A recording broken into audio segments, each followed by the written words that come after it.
Hey, John. Oh, Nick, here we are, man. The shed. We've moved the shed 1,000 miles east. So you are now on the Granger Estates. The Granger Manor has moved. Ah. We have heat in Oh this building. wow. We have electricity. We have empty bookshelves. Well, at least now the Hogwarts Professor United States studio has power. That's the main thing.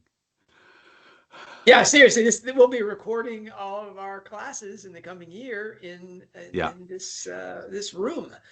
So I'm really excited. We're going to take the fourth generation Rowling Studies thing, the Lake in the Shed program, straight up. We're going to start off with the 5 free classes, God willing, in the next month or so. That'll be for everybody, and then we'll do the deep dive for those people that want to do this semester long, in-depth thing to all the Lake Springs, all of the shed tools, and a review of some golden threads in light of those lake and shed things. So the 2026 is going to be the exciting, exhausting. It's really, I've been working on this for 25 years, Nick, and I finally have the platform. I have a partner. I've got an audience, and now I have a studio. So, well, I mean, talking about excited, I'm excited about our talk today. It's one of the real joys of the relaunched Hogwarts Professor channel is when we talk about books. The Hogwarts Professor Book Club. So we've done Aurora Lee, we've done I Capture the Castle. Such a good time talking to you, John. Now we're talking about Who Moved the Stone, and I'm really excited to talk to you about it, John. We've been talking about this for weeks, haven't we? Yeah. But the fun part of this, while we're moving, while I'm scrambling, I unpacked 10 boxes of kitchenware this morning. I moved this bookshelf from that side of the room to this side of the room, another bookshelf that was on the hall. I moved that inside it's oh, by the way, I've got a podcast to 38 countries, in an hour or two. So we've been doing the book, and your example here, where we got a confession from Rowling herself about Aurora Lee. Yeah. And then I just put that on the shelf. I got other things I got to do. Why read that book? And so you shamed me by reading the book and putting together some questions about it, which obliged me to think about it. And then I Capture the Castle, which again, we knew was an important book, but I hadn't read it. I had it in a box at that point. We were already moving, and what a phenomenal find that was. I mean, the chapter where the main character, the writer adolescent woman, goes into a church, which was really close by to where she lived, and had this enlightenment experience inside the church that wasn't at all, religious and community based, but was about just her being open to the spirit in that spot. Really, Nick. Even you're shaming me in this. So finally, I decided to turn the tables on you and say, okay, let's finally read this book. Or was it? Forgive me. Driving 1,000 miles in a truck and unpacking it, packing it. And the pod is being picked up today. Maybe you suggested we read this. I don't know which one of us finally decided we were going to read this. Was that your? I think we were talking and we both discovered it was in both of our reading lists, but it's certainly in my case, it was too far ahead really to be useful. And I think that the discussion persuaded both of us to move it down a bit closer. But well, it may also be because it's a pretty thin. It is. It's about 200 pages, my edition, just a little bit less. But I mean, are you reading the Zondervan paperback? So it's you don't have a paperback. I don't have. You know me too well. It's a Faber and Faber electronic edition. Well, Faber and Faber. Okay, Faber and Faber. Is the original publisher of the book. The man is English who writes this book. It's Albert Ross, right? Even though he writes as Frank Morrison. Yes. Are we gonna refer to him as Albert Ross or Frank Morrison? I think we should talk when we're talking about his writing. I think he's got to be Frank Morrison. I mean, we're going to talk a little bit about this, but he was a bit of a man of mystery. So in his published works, there was no biographical bits. There was no newspaper articles about him. What we know about the man himself was by essentially fans of his work looking him up after he died, trying to work out who this man was. Yeah, and there's all sorts of, I mean, you and I have been talking about this the last couple of days, the back and forth about whether he's a journalist or a lawyer or what he is. It turns out he's an advertising hack. You know, this is just, but a guy with M17 connections, or MI7, which one is it? MI7, yeah. MI7, yeah. So this is, and oh yeah, by the way, T.S. Eliot liked his stuff, and so did Chesterton, and I'm like, whoa, okay. Every advertising executive, or well, he was I can call him an executive. That sounds like something out of well, yeah. We're going to talk a little bit about this as well, but he came from upper working class, lower middle class, but quite humble origins, and you know, his career in advertising started out as typesetting. You know, he was at the coal face.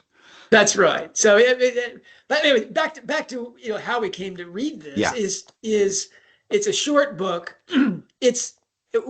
Well, two things really got me excited. Three things got me excited about it. One, we're trying to figure out what's going to happen in the next two books.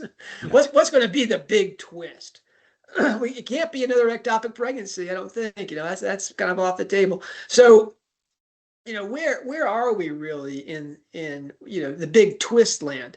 Then we got the tweet where Rowling says, "I've got this God-shaped vacuum in my heart," and that's really the core belief thing. I can't really get my grips on. Yeah. Don't even know what would involve for me to really have surety about that issue.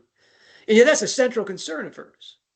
Okay, we knew that from reading all of her books, but still, there she is, right up front in this tweet, dropping that to a not I mean, to maybe a sympathetic audience. But certainly among those 13.8 million people reading it, there were some hostile elements as well, and she bared that. Okay, that's pretty extraordinary. And then we got the blood drop. Oh, by the way, you know, I'm BWD. Now that Van Wilderbrand's revelation led to our conversations about blood in her work, and she goes after blood everywhere inside these stories, on the social level, the psychological level, and on the spiritual realm. As I said in usual over-the-top fashion, the Harry Potter books really aren't about love; they're about blood, and all of those dimensions do include a Eucharistic dimension, which is really just astonishing thing. That Harry and Voldemort have their link by Voldemort's taking on Harry's blood, or Lily Potter's blood, and its salvific qualities. So they become one person. Well, that's sacramental theology 101, Nick, for Christians. Yeah. It's like you receive the body of Christ to renew your membership with the risen body of Christ. It's your victory over death and your transcendence of self, but it's also you're joining this community of other believers. So that's kind of at the bare bones heart of the Voldemort Harry Potter conflict. Reflects some reflection of the author on blood in the church. So those three things, you've got what's going to happen in the books. It's going to be the really big twist. What's going to be the astonishing piece in this, besides Charlotte having been murdered? That we're gonna have to have something at least as big as that. Uncle Ted did it. Ted killed his sister. I mean that where that's going to be with Rowling's tweet, and then Rowling's dropping that blood quality thing, made me think, wait a minute, I'm the How Harry Cast His Spell guy. I'm the guy who says Rowling's got all this Christian content in her work. Why wouldn't the big twist be that Strike becomes Christian, or at least shows his sympathy for the faith? Where in the series, the Cormoran Strike series, as written by Robert Galbraith, do we have a book that would, or anything that would suggest that Strike is, even open to the possibility of Christian revelation. And that brings us to who moved the stone, which is the only time I think, Strike doesn't talk about reading the Bible. He doesn't talk about going to church in St. Mawes. No. We have to assume that Uncle Ted and Aunt Joan dragged Strike and Lucy to church. And maybe that will be something that's brought up in the next two books. But any kind of biblical literacy, Strike seems much more conversant in mythology and the perverse poems of Catullus than he is with any kind of biblical literature. So where would we see that? Well, the only place we get that is in Running Grave. And that's where we're at, is Strike in chapter 112, part 8 of Running Grave, has his mano a mano meeting with Jonathan Wace, the head of the Universal Humanitarian Church. And in that conversation, besides telling him that if he attacks Robin or a potential witness against the UHC, Strike will burn his church to the fucking ground.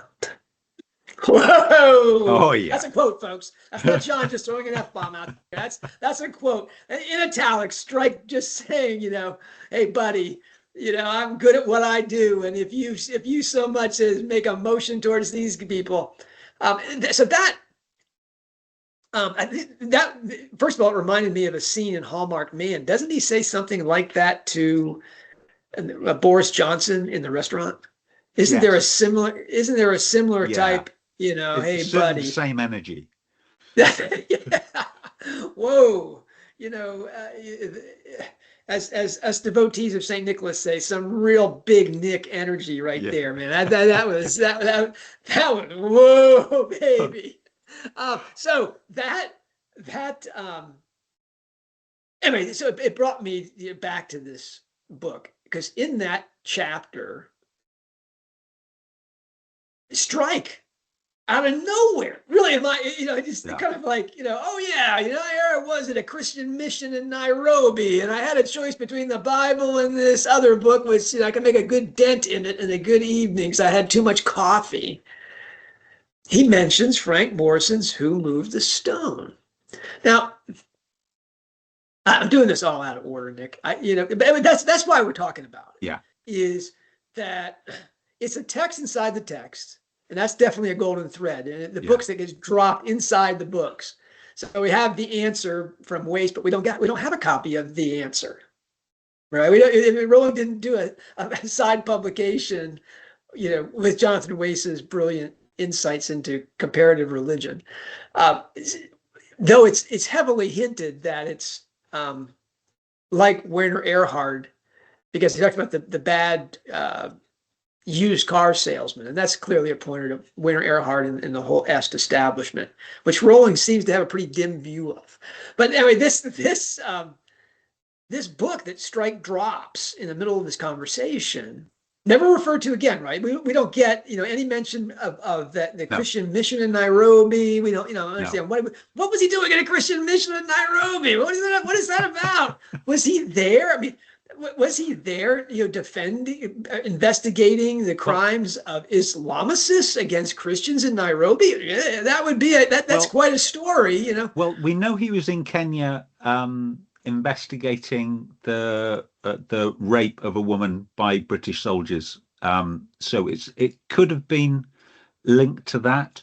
One of the universal truths in the British Army is to get a really good cup of tea, you go and see the chaplain.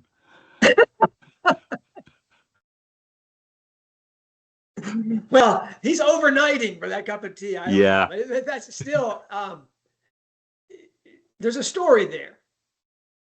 It's much like the missing medal. Well, how to get this medal? Maybe we're going to get the medal and find out about the Christian mission, and why this book made that strong an impression on him that he feels really, like, he's got it at his fingertips. Yeah. About what it's about, the revelations inside this book that he can hit Wace on, because boy, does he begin to drop. When he brings the book up, he really goes after this. So so this is why we're talking about it. Yeah. And boy, am I glad I was able to find the box that had this book in it, Nick. That was one of those. Oh my goodness, that's the other box that's in my office. I could tell your excitement, because you sent an email saying, Nick, you better finish this book by tomorrow morning.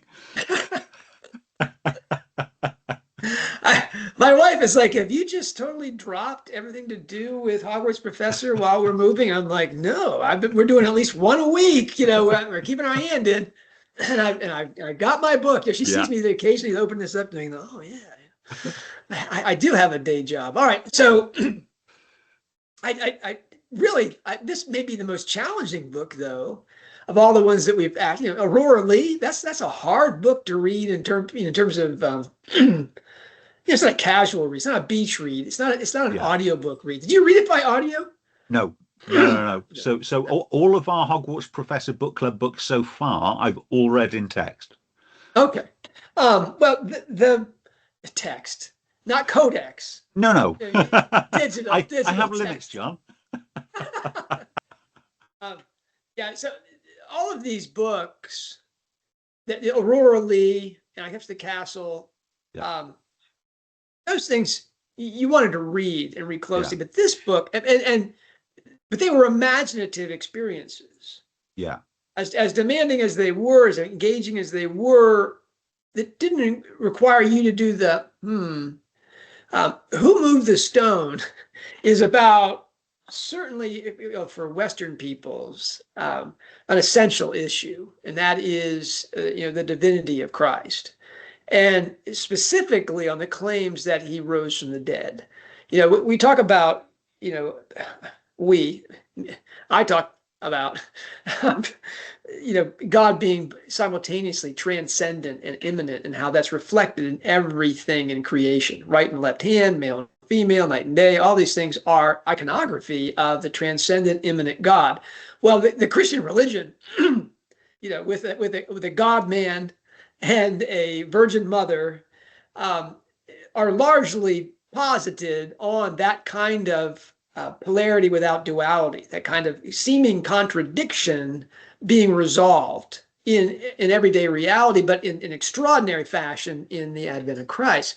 Now, that's what most distinguishes Christianity, of course, is that the claim that Christ rose from the dead. Now you have a living corpse, in addition to God, man, and Virgin Mother. This living corpse, who is a spiritual body, a perfected body, that shows the marks of his brutal death and crucifixion by professional murderers, the Roman army. That event is one that really all thinking people in the West have to come to terms, and they have to have an answer to that. Yeah. Do you believe in the resurrection of Christ or not? And if you do, how do you incorporate that into your life? And if you don't, why not? And what do you do in terms of your questions about, the meaning of life and what it means to be human in light of this revelation, which permeates the culture in which you live? Your language, your festival observances. This is the 10th day of Christmas on the traditional calendar. Merry Christmas out there to everyone. Merry Christmas. Let's say, and we're coming up to the Feast of Theophany, which in some circles is considered to be a greater feast than the birth of Christ, because it's the first appearance, really, of the Holy Trinity in simultaneous time. You have the voice of God, the Holy Spirit in the form of a dove, and Christ rising from the River Jordan. Now, what I'm talking to you, though, about, we call it theophany, the appearance of God in Greek, at the baptism of Christ. Sometimes, I think it's in the West, it's called the Epiphany. But the theophany, I'm talking about the world as a theophany, in terms of this transcendent and immanent God. Here, Frank Morrison, the pseudonym of Albert Ross, is talking about this essential question.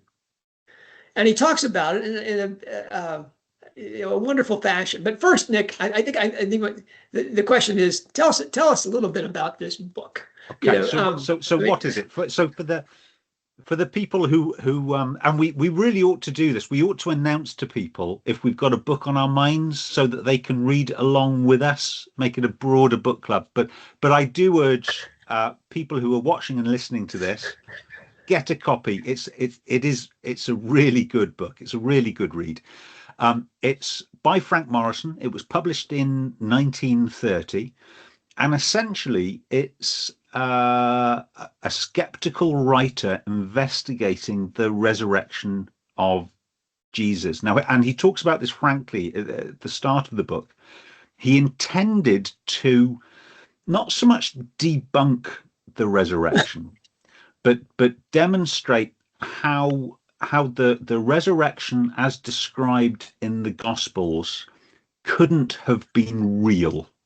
And I use that in the Rowling Strike sense of what is real. And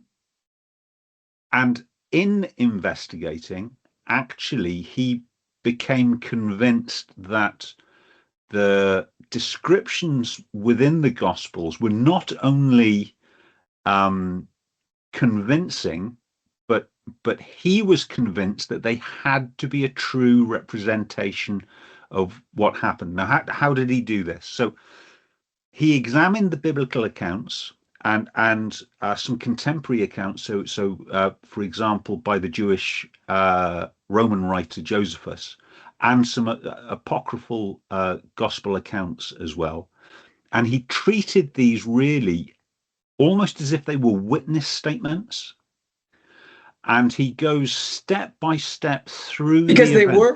Yeah, he goes step by step through the events, comparing the different descriptions, and then broadly looking at the society and the rules and the customs of that time to see how it fit together. It's almost like it was a barrister summing up a case towards from the sort of 1/4 into the end of the book.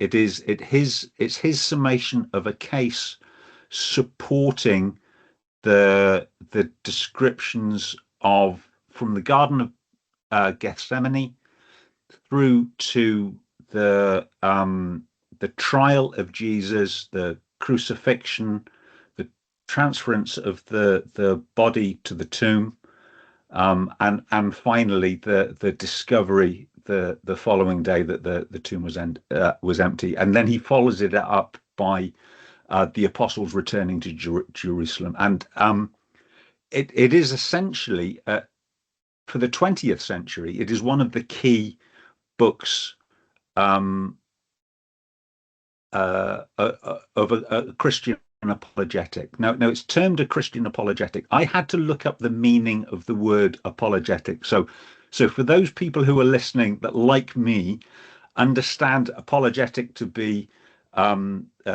an adjective for somebody that is basically giving sorrow, and apologizing for an event. It's not. So it's from the Greek apologia, and that is a defense in a legal sense. So it's like a defense in a trial. So this is essentially, this book turned out to be a defense of Christianity. I mean, so, Nick, you should know that the easy way to remember this is the Apology of Socrates. Yeah. I mean, it's the Apologia, and that that's literally Socrates' defense before the mob in Athens. Now that this is apologetics. It's a large and important stream it has been since the first centuries. Defending the faith against attacks and evangelizing by showing how logical and credible it is to be a Christian. The the book, to me, is, and maybe it's jumping ahead of what we're going to talk about today, but what I've really enjoyed in the notes below, if we do the notes below thing here, there's the only thing I could find that talked about Frank Morrison or Albert Ross was an essay written by a man named Philip Johnson. Now, those of you who are interested in Christian apologetics will recognize the name Philip Johnson because he is the University of Chicago educated lawyer who worked with the Supreme Court, taught University of California law schools. I mean, brilliant man who on a trip to the UK picked up a book of about evolution, and he eventually wrote a book called Darwin on Trial, in which he, as a barrister, he looked at evolution and said, this does not stand up to rules of evidence. The book he read was Darwin Retried, a very small book published in the UK, and he certainly expanded it and deepened the argument involved in it. And Johnson became eventually converted to Christianity because of this, and became a leader in Christian apologetics, attacking one of the great assaults on belief in divinity is that we don't need a creator. Excuse me. Now that work, everyone really read it closely because Philip Johnson was so respected as a lawyer. This is a first-rate legal mind taking all of that disposition to attack it. And Frank Morrison was assumed to have been a lawyer. And some people say that he was an investigative journalist. He was a lawyer. All these things. None of that's true. He was a man that was. He describes this in the introduction, that he was never sympathetic to people that would defame Christ. He was always an admirer of Christ. And in fact, he went to his Congregationalist church and would say the creed except for, and he rose from the dead on the third day in accordance with the scriptures. That to him, he would say the creed and stop there, like, nah, that's a little too far, and then I assume in rising to his father, that was too much for Albert Ross to accept. So because of his age in which he lived, I mean, this was clearly at the end of the 19th century that he was doing this work. He decided that he was going to, while being respectful and admiring of Christianity and of the person of Jesus of Nazareth, he was going to just, take the tools of logical positivism and just show how this was not going to work. You just couldn't do it. And so he gathered all the materials, again, as an amateur. The man comes from a family, his father, an immigrant from Germany, he was bankrupt, 3, 4, 5 times, Nick? I mean, it's an astonishing record of failure. This guy's father grows up in the instability. And I think why he always disguised his identity, because he didn't want the association with his father's bankruptcies. That's what the Philip Johnson, who wrote this biographical piece, suggests. What I like about what Albert Ross come Frank Morrison does is that somebody as an amateur gets this stuff together, and he wants to write the book saying Christianity is really important and all these things, but this one claim they make is just not credible. Now, did he really believe that? In chapter 9 of this book, he kind of tips his hand, and he says that after he has looked at all this evidence, then it strikes him that, once he knows all the characters involved, now he has another miracle he has to deal with. And that is the advance of Christianity across the Mediterranean in the first centuries Anno Domini, that doesn't make any sense without there having been a miraculous event. Yeah. That none of these people could have done that. But I think though that we have to take seriously that he came to the thing as an amateur, as a Christian in all but, except for that one note, that he was a devout Christian. He went to church every Sunday. Yeah, he wasn't coming in like a really hawk-eyed barrister. But again, for me, Nick, forgive me this because every day I begin in front of the mirror, doing my Gilderoy Lockhart thing. I thought of myself. I was a guy that was working at a grocery store and then at a yurt company with 7 kids reading the Harry Potter novels. And I saw this, this thing. I couldn't understand all these objections because they didn't make sense in terms of the book I was reading. Yeah. And so out of nowhere, this, the yurt sower writes a book about, the hidden key to Harry Potter, and I become the dean of Harry Potter scholars. Eventually I get my credentials, I get my MFA, I get my PhD and all these things. But originally, 25 years ago, that was just me reading the book, noting these things, because the author and I have some intersections in our background and reading and such that I could see things that other people couldn't see. But that, nobody writing a book that impresses people like T.S. Eliot and G.K. Chesterton and Dorothy Sayers, who are profound Christians and profound thinkers, and yet they found this book by an advertising executive and a man who didn't seem to be profoundly Christian at the start. Now, maybe the skeptical investigator is too harsh, but I think we have to say that, sincerely, he started the project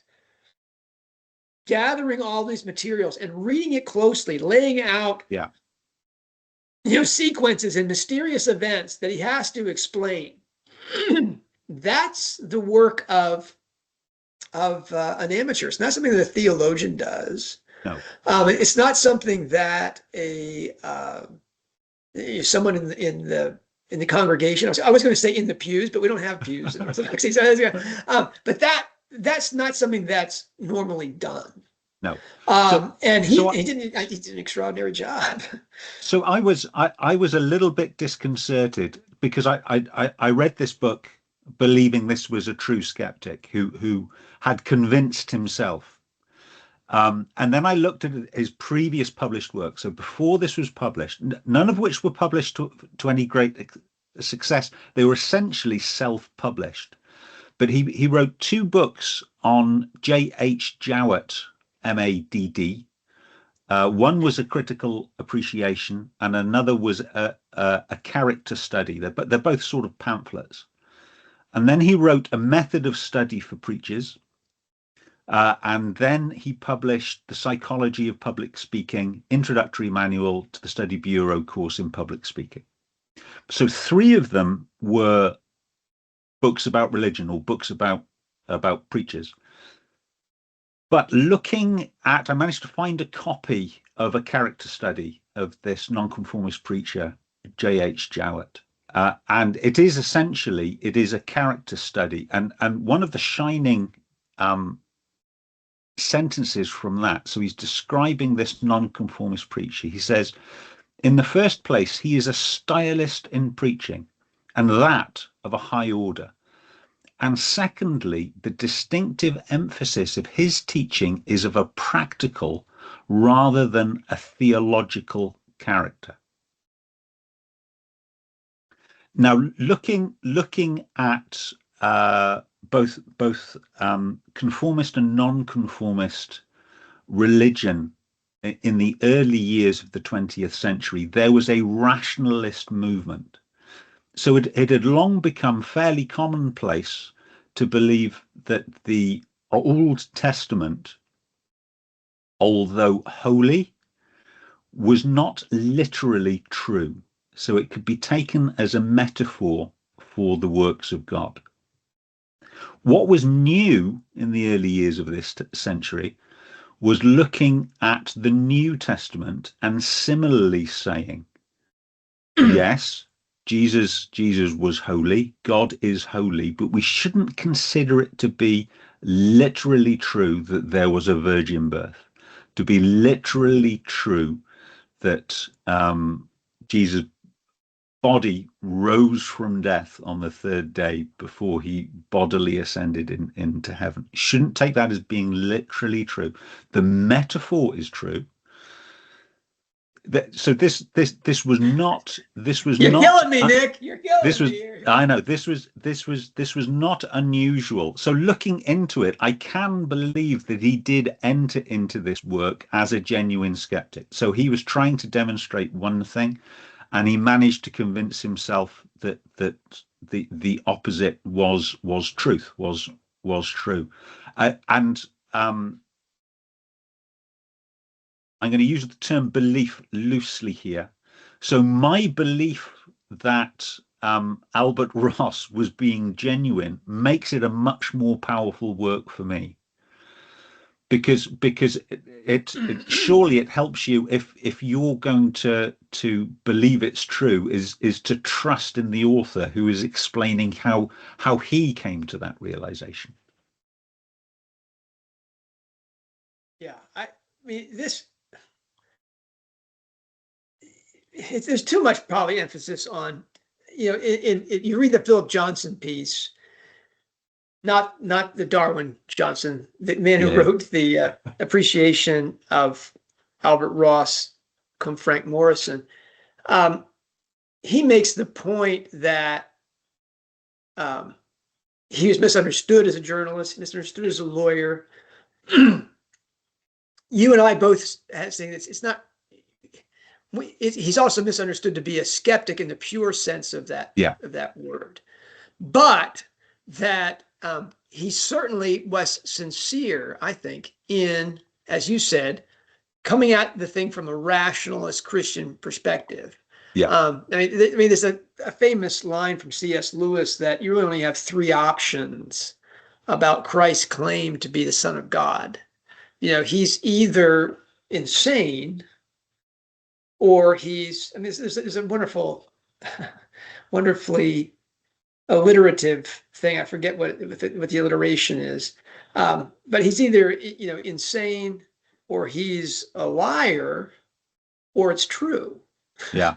That you can't make that claim, with sincerity and not be insane, a liar, or you actually being the Son of God. Now that, as you said, in the early 20th century, that was not considered. You could say that he was speaking metaphorically, when the scriptures don't really allow for that option. But that's where he's coming from, and that's a sincere thing. Yeah. Now, how he writes it, and this is really to me the fascinating thing, is that as Johnson writes, you have to understand the historical context of this. Johnson writes, Albert wrote for the mass market using genres that flourished between the two world wars, published in 1930. He appealed to the reader's imagination to solve puzzles. The style and tone was suitable for the period of the Great Depression and the Second World War. Okay, now that, speaks to how he writes this book and why I think Rowling likes it, and why this is the same reason that Eliot, Chesterton, and Sayers liked it. Now, this is also, I think, why our readers, our listeners will love this book, is that we get a book about the central event really in Western civilization. I would say human civilization, but that event is the resurrection of Christ. And here we have someone who writes about it the way a golden age mystery writer would write about it. So I actually found the review in the London Illustrated News by G.K. Chesterton in when it was first published. He was actually sent, according to Wikipedia, he was sent a complimentary copy by T.S. Eliot. No T.S. less, no Yeah. less a figure. So T.S. Eliot really pushed Faber and Faber to publish this book. He was on the editorial board, I think, of Faber and Faber. Faber and Faber, that book, that company is probably not very well known to many of our listeners. Forgive me, if that's not true in the UK, but in the US, I mean, the first time I really encountered Faber and Faber was that I remember it was, I believe, the publication of the Philokalia, which is, to the Orthodox something akin to the New Testament, yeah. And that it's in 5 volumes, with an incredible team of translators. And really, the 5th volume was just published after all the translators were dead. It's not a big publisher in the United States, but Faber and Faber was a big deal in the United Kingdom, especially in the 30s, right? Oh yeah, and I think it's true that it is still it's one of the most established. Certainly not the biggest. It's not a multinational, but it's one of the most established institutions in the UK.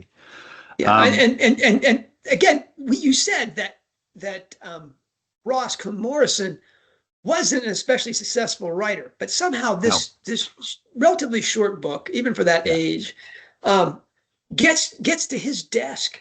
Yes, and captures T.S. Eliot. So much so that he sends review copies to Chesterton, because Chesterton has an audience, not just in London, but globally, and Chesterton bites. Chesterton is seized by it. Apparently he thought from the way that Eliot had packaged it and sent it to him, he thought it was going to be a detective novel. Well, let me read the opening paragraph from his review. And it's I'm not very familiar with the Father Brown books, but he sounds like Chesterton when he writes. So I hope it will not appear a profanity, like many things intended in all piety, if I say that I picked up the rather remarkable book called Who Moved the Stone under the impression that it was a detective story. And so it was. A good one. Anyhow, it was a mystery story, though in the higher sense of dealing with the mysteries of religion. In this case, it concerns the evidence for the resurrection. But the topic is treated in such a logical and even legal matter that it can here be discussed without involving anything theological or even religious. I put aside here my own beliefs, which are, as many may know, recklessly and disreputably orthodox, and consider the argument as it here stated for the benefit of the indifferent skeptic.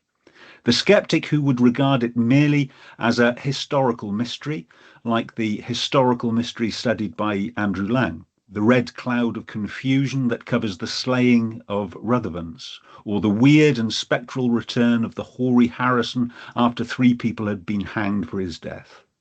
Such a skeptic will be bound to admit that the author, Mr. Frank Morrison, writes with a dry detachment worthy of the school of skepticism. Strangely enough, the writer himself set out from that school, for he began as a skeptic and only slowly became skeptical of skepticism.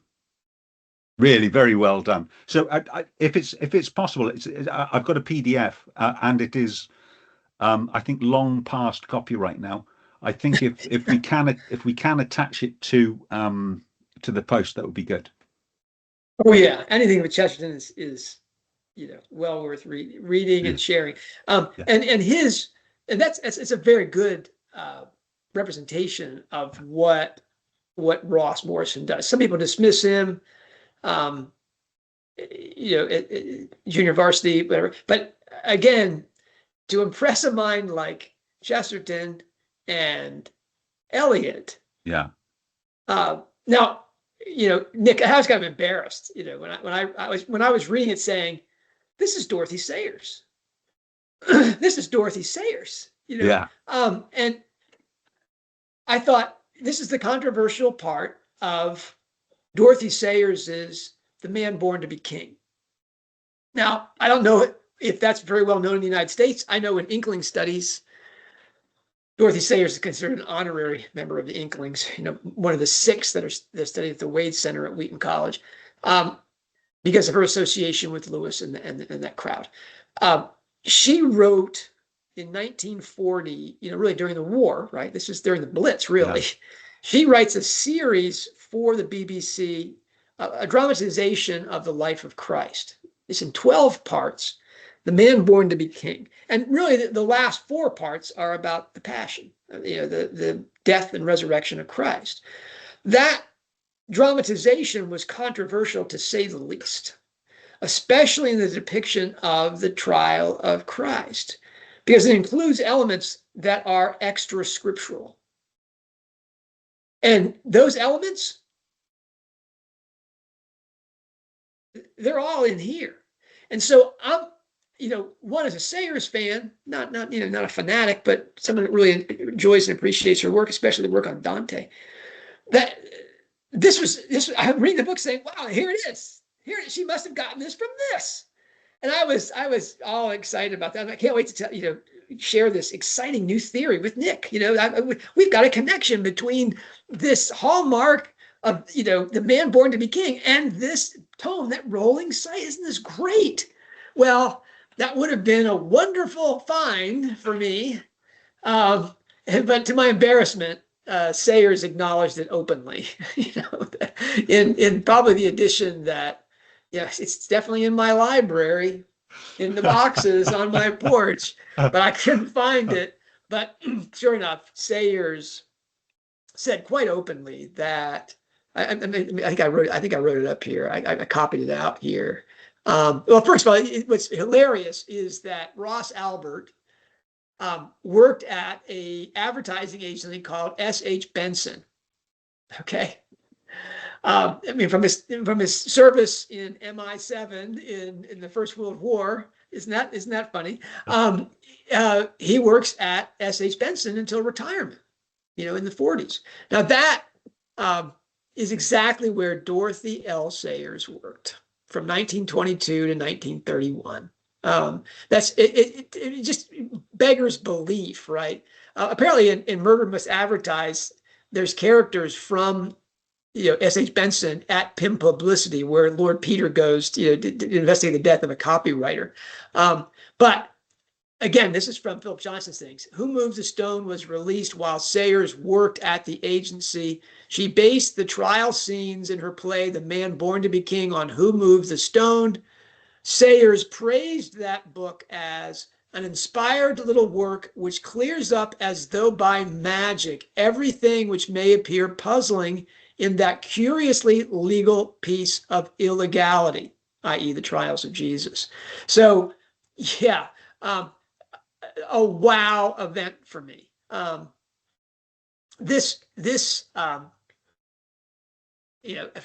Eliot wrote to Chesterton and said, Who Moved the Stone is a study of the passion and the resurrection by a man personally unknown to me, who started from a frankly modernist or free-thinking position, but you were talking, Nick, about the rationalist nonconformity, and ended by conviction of the essential authenticity of the gospel story. So, Sayers used this book to write, the trial parts of her dramatization of the life of Christ, to include some of the really incredible conclusions that Ross Cormoran arrives at by reading this book systematically, the books, all the testimonies of the events of Passion Week. And Nick, even to a believer, if you're an Orthodox Christian during Holy Week, and remember, to the Orthodox Christian, every week is Holy Week. It's the reason that Sunday in Russian is Voskresenia, is resurrection.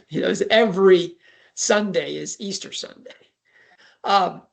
and every week in terms of the organization of services, it's that way. But in the actual Holy Week, the model for every other week, on Holy Friday, you read the 12 Passion Gospels.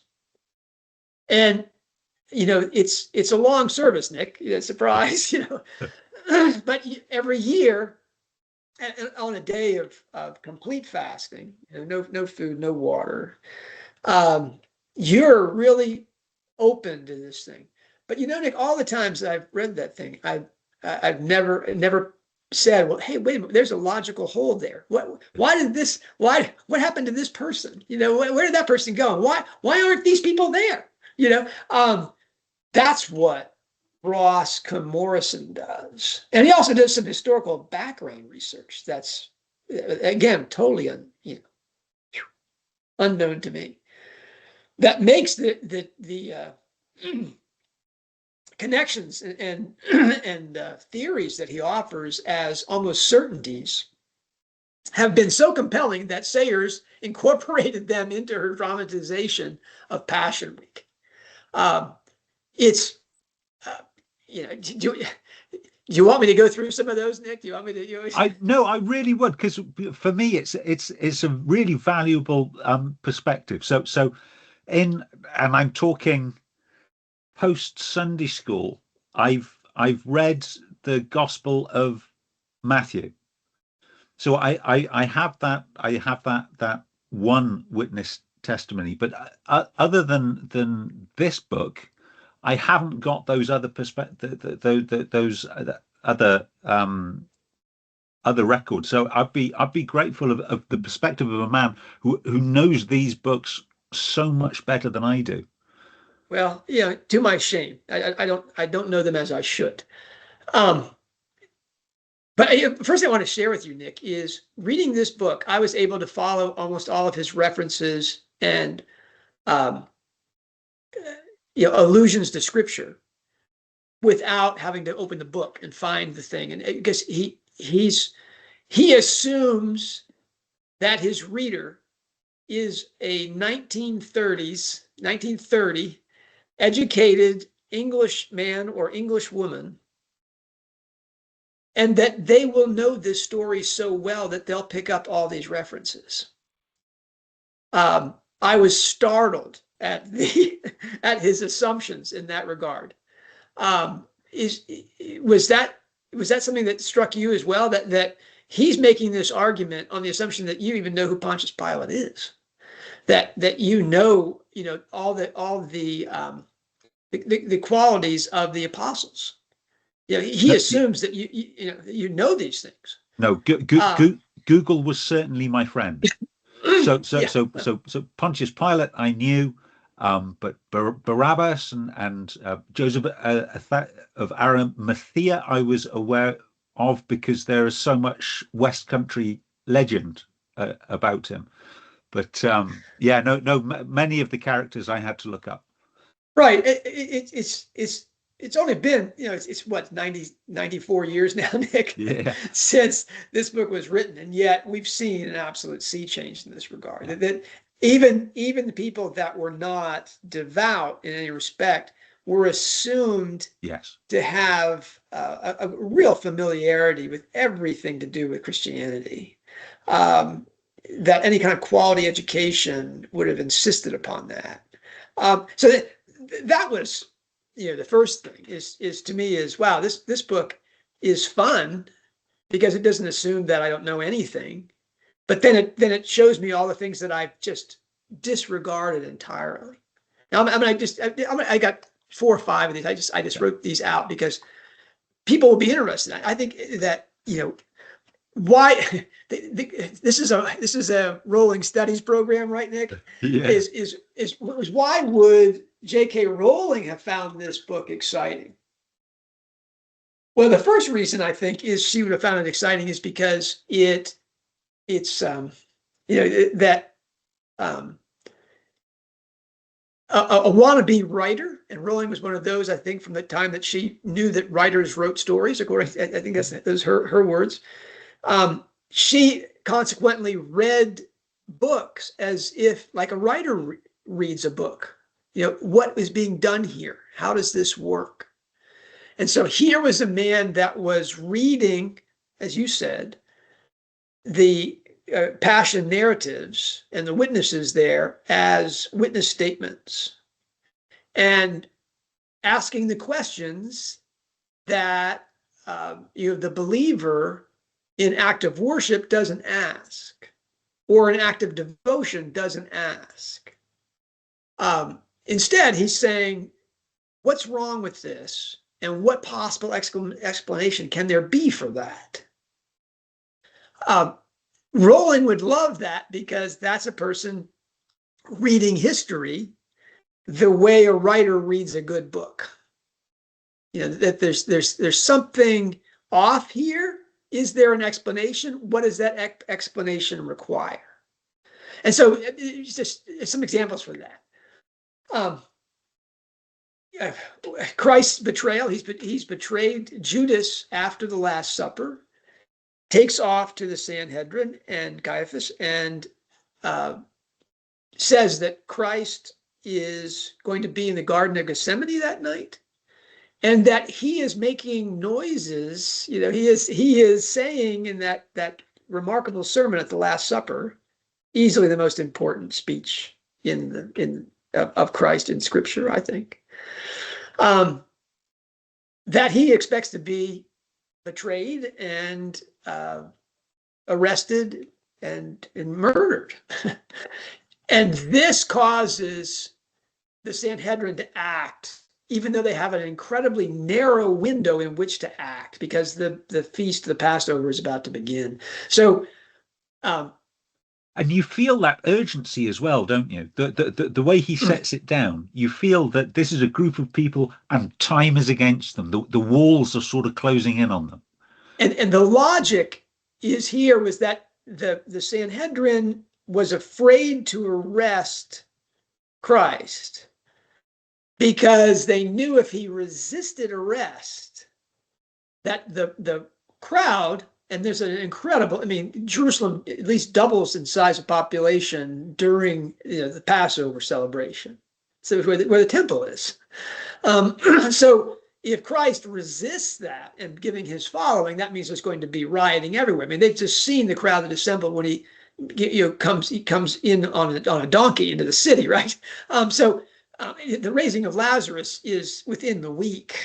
So suddenly Judas says, hey, he's not going to resist arrest. Well, now they have a window. They have to do basically an extrajudicial trial. They have to, condemn him. There's certain things they have to do, because the law has to be fulfilled. This is a religion of the law in some respects. And they have to get it by the Roman authorities. And that is on pages 38 and 39, if you've got your copy here,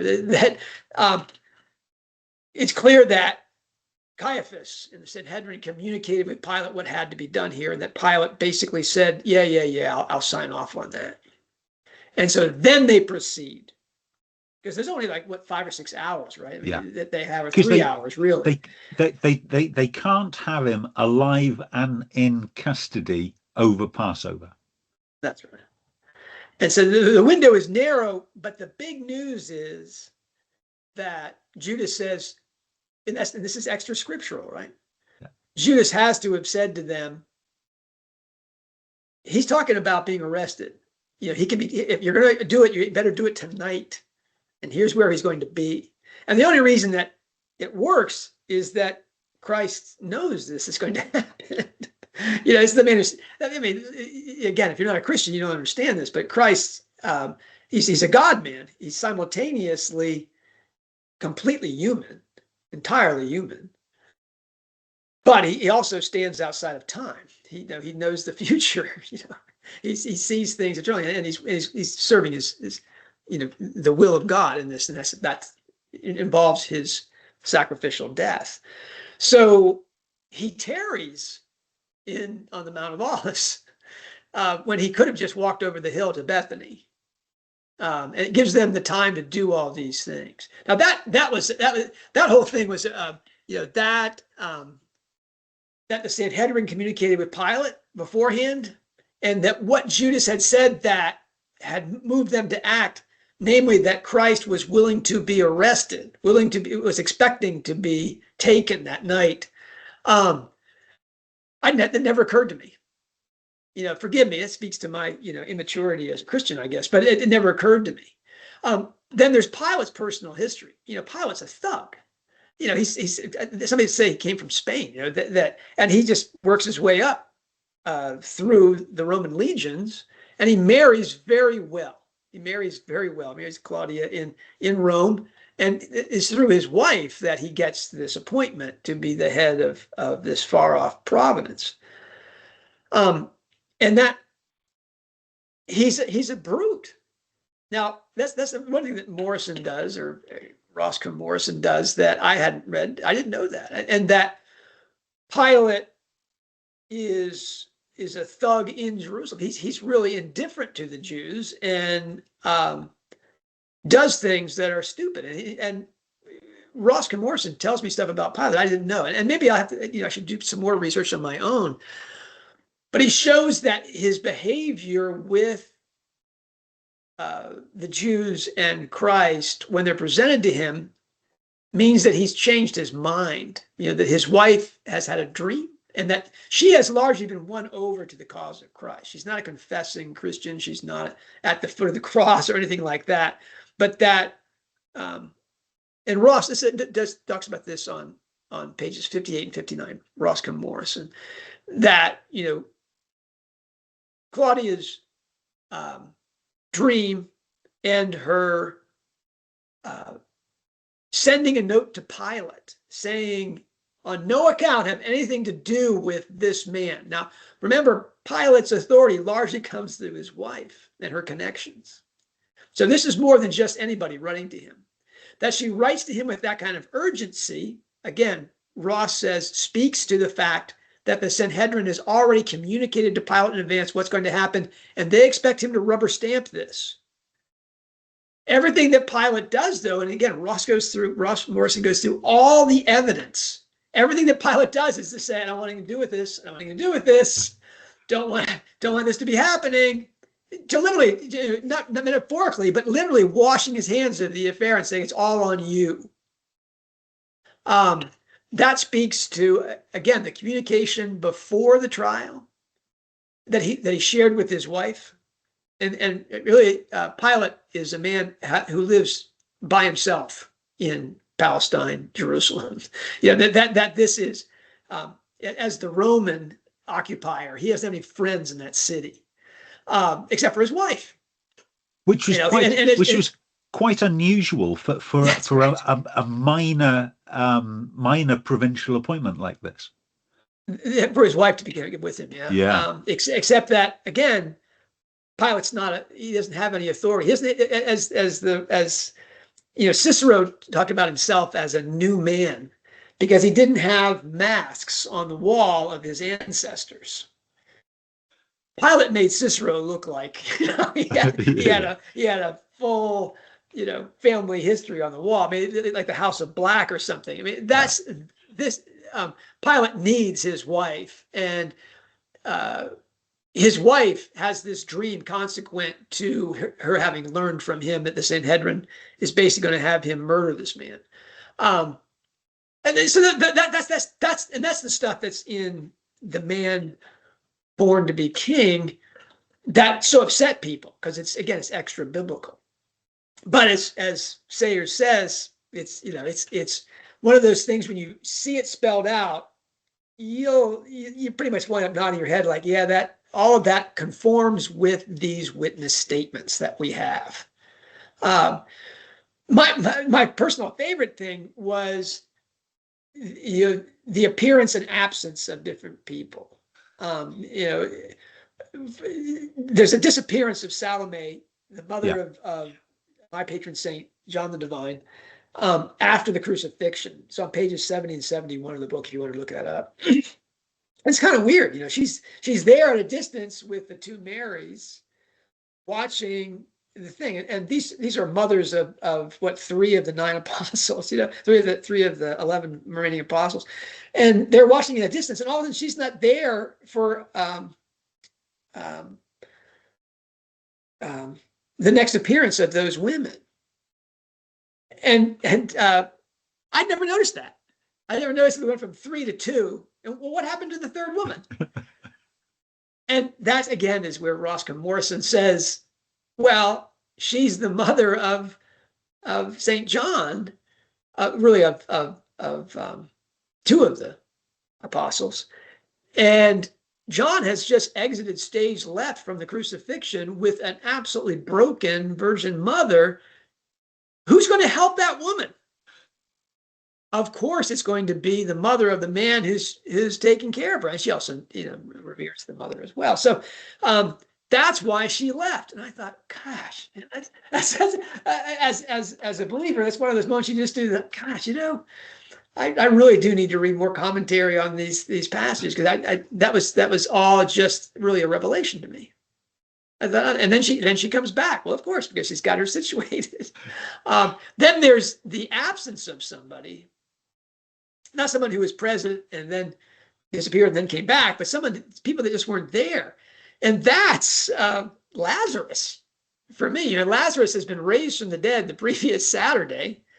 And here we are, Thursday, Friday, Saturday. Lazarus is nowhere in the picture. He's never mentioned. Mary and Martha, his sisters, where are they? Right? I mean, these people have seen a man rise from the dead. They roll a stone away from his tomb, and out he comes, wrapped up.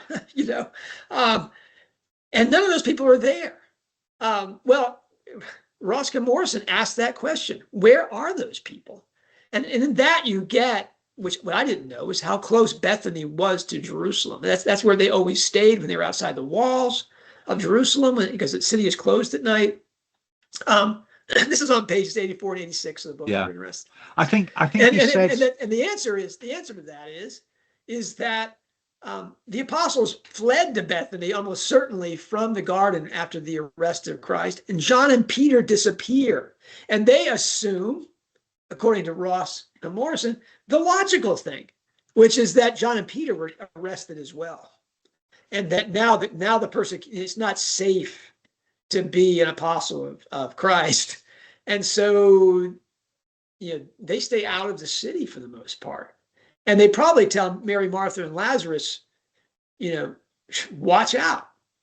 You got to watch. You do it. Now you may say to yourself, well, that's horrible. They wouldn't do that. Well, it's not only human, but I mean, all the women that are involved are related to the apostles involved, and they're stuck inside the city.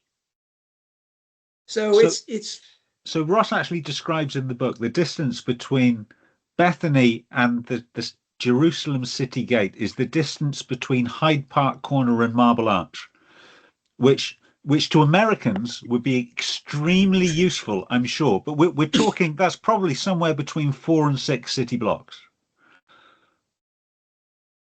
Wow. Okay. Again, thank you for that. Because I was doing I'm not looking that up. I'm turning the page. I've got too many things to do here. I'm not going to be doing that. So yeah, that's that. It's just over the hill, basically. He says, it's you're outside the walls. I mean, it's an important 4 or 6 city blocks, but it's not a long distance, and yet it's enough for them to say, wow, they're inside the walls, and John and Peter have disappeared. Now, those people who have been following, the conversations here and things that I've written, John and Peter are names that Rowling has certainly done a lot of work with. Anybody named Peter is a bad guy in her books, Peter or Simon. And anybody named John should be given the benefit of the doubt. It's like Jack Jones, the boy in Christmas Pig. He's John, double John. And that's and it has a lot to do with Rowling's father's name, which I believe. Nick, you're the expert on the records here. Some people think it's Peter James, but I think it's actually Peter John, isn't it? John Rowling. It is Peter John, yeah. And so we get the face of Rowling's father, with whom she has a difficult relationship, to put the least spin on it, is Peter. He's the authority in that. And the crushed inner person, heart there, for which she is named, is John. Because Joanne, even though it can be a combination of John, his middle name, and Anne, his mother's name, because the next child's named Diane, Anne gets in those things. But it's more easy just to think that in Greek it's Joannes. John is Joannes, and here she's named Joanne. She's basically the inner Peter Rowling that was crushed by the Peter. And that's reflects in how Rowling names her characters and how she casts them. Is the contrast between Peter, who becomes the head of the church and all the rules that Rowling has problems with, and John, who is the preacher of the gospel of the Logos in his really unique gospel. Something that I thought was interesting was Roscoe Morrison talks about the synoptic gospels versus John. He says, I'm not going to get into the whole discussion here between these things. And I thought, well, that's a really important thing, but it's fascinating that he doesn't even feel the need to explain that. Everyone's familiar with the controversy about the synoptic gospels versus the gospel according to St. John. An Orthodox theologian, really of the highest order. Some despise him, obviously, because that would be a condition of being a theologian of the highest order, is a man named the Reverend Dr. John Romanides. And he argues, I think persuasively, that the synoptic gospels are for seekers and inquirers needing to know about the life and the history of Christ. And there's synoptic means they look the same, in that from one eye. Yeah, that you're seeing it from different perspectives, but you're getting the same parables, you're getting the same events in large part, and you get that. The gospel according to St. John, at least according to Romanides, and he speaks on patristic authority, I think, is not only much later in composition and organization. John is like the surviving apostle and evangelist. It's for those people who have already been received into the church. It's what a Christian believes at its depth. Hence, the prologue of the Gospel of St. John is the scriptural passage which is read at Pascha, or the Easter service in the Orthodox Church. In the beginning was the Word, in archaea, having the Logos. That's the depth of Christianity, but you don't get that until you're inside the door. That's the difference thing. And Roscoe Morrison, I'm not going to get into the fight between the synoptics and St. John, because a lot of people say that the synoptics are the dependable one, and John is this crazy esoteric thing that was written by heterodox people. As I now live on John's Avenue. This is great. And really taking the name John at my baptism into the Orthodox faith, it's largely been about that Logos idea. And I think Rowling in her name has done the same thing. This book is what it is because we get that depth where here's a guy he's not concerned with the controversies. He just wants to get the story straight. And in that, the story becomes so much more credible because the gospel narratives don't offer themselves as a coherent history with all the holes filled in. And yet here, Roscoe Morrison shows that they make perfect sense. You just simply have to connect the dots. Yeah. Really, what an amazing event it is. And again, written in a way that it's credible that Rowling has Strike read it with sympathy. Yeah.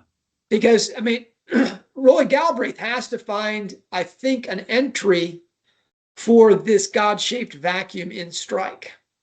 That he also feels that somehow. But what would be the point of entry for him when, as he says in chapter 112 of Running Grave, everybody in the UHC he sees as hypocrites and fraudsters. That's his idea of everything religious is hypocrites and fraudsters.